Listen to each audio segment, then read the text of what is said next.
Guys, katatapos lang ng meeting namin, so sa lahat po ng mga nagme-message, pasensya muna po kayo kung hindi ako nakakapag-reply. Umattend po ako ng meeting ng isang organization, yung mga OFW po na umuwi na dito sa Pilipinas. Nagkita-kita kami at nagkaroon po ng konting pag-uusap. Habang nasa meeting ako, marami nagme-message sa akin, flight ko na bukas, flight ko na makalawa yung e-travel. Guys, hindi ko po nakakalimutan sa lahat po ng mga nagpapagawa ng e-travel. Naka-note po yun. Kaya nga po, umuwi ako ng maaga kasi gagawa ko ng e-travel maya-maya.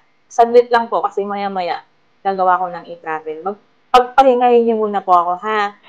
Pero bago ako umattend ng meeting, meron tayong hinatid sa airport. So, bakasyon lang siya. Galing siya ng Taiwan. Sa Taiwan, medyo mahigpit yan ng bagahe. Kung halimbawa na sa plane ticket nyo is nakalagay 30 kilos for check-in baggage and 7 kilo for hand carry, kailangan sakto lang yun. Kasi dati nag-exist ako ng 4 kilo, magkano binayaran ko? 5,000 plus. Visit yung custom na yun eh, pura ako.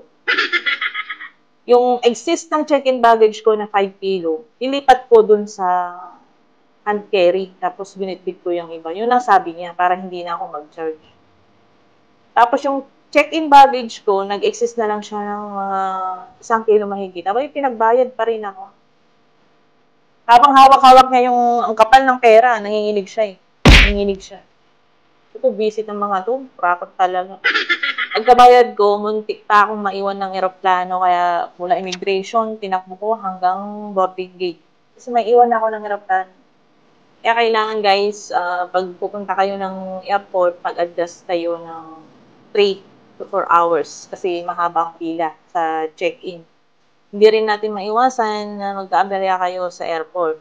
Guys, sa lahat po ng mga nagbakasyon, pabalik po sa kanilang mga job site or pabalik abroad po, ito po yung mga requirements. Siyempre, kailangan natin dyan ng passport, entry visa, plane ticket, OEC, at saka e-travel registration, yung QR code lamang po. So, kung isa kang balik magagawa, kailangan natin ng copy ng ating mga resident ID, tulad ng ARC, ICAMA, civil ID, yan. Kasi minsan, hinahanap din yan sa airport sa bansang pupuntahan nyo.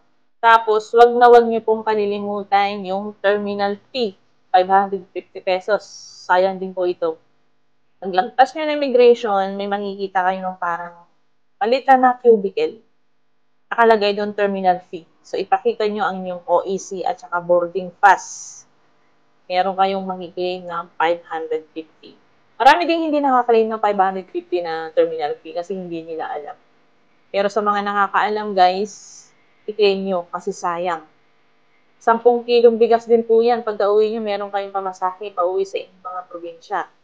Marami nagtatanong guys kung ano ang susundin, ikama o kontrata.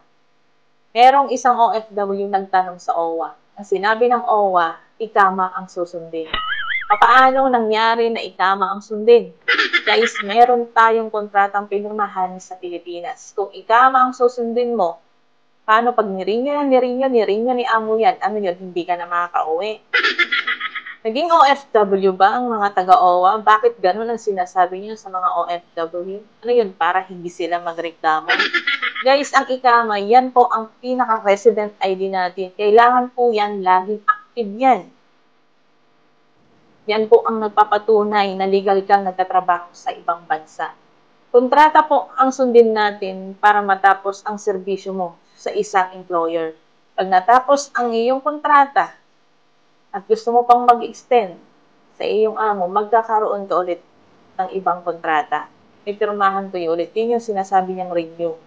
Yung kontratang pinirmahan mo na galing Pilipinas, kung gusto mo mag-stay sa isang company or sa iyong amo, magkakaroon ka ulit ng ibang kontrata, pipirma ka ulit. Ang ikama po ay resident ID yan. Kailangan talagang laging active yan. Tulad sa Taiwan, meron silang ARC. Sa Kuwait, civil ID.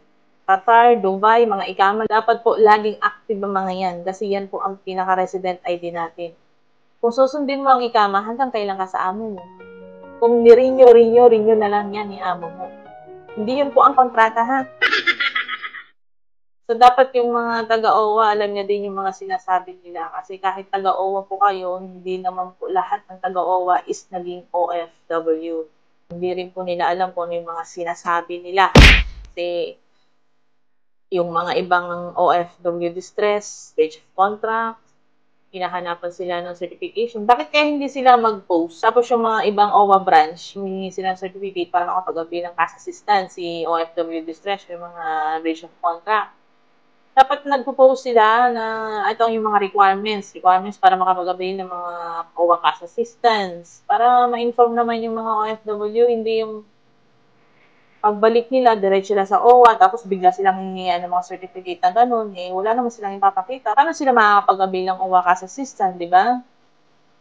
So, dapat pinopost po nila kung ano yung mga requirements para makapag-avail po sila ng OWA cash assistance. Dahil siguro dagdagan ng mga benepisyo, yung mga nawalan ng trabaho, dahil sa recession. Bakit may ibang requirements naman ang hinihingi ngayon? Di ba? So, kawawa lang po yung mga ibang OFW na hindi makakuha ng cash assistance kasi yung ibang OFW distress na nakausap ko, kawawa sila. Bali silang lubog sa utang, pagbalik lubog pa rin sa utang kasi naging OFW distress sila. Kita ko yung bahay nila. Kung mayaman lang talaga ako, marami akong pera, katulad ng mga sikat na vlogger, unang-una kong tutulungan yung mga OFW talaga na hindi pinalad sa kanilang mga employer.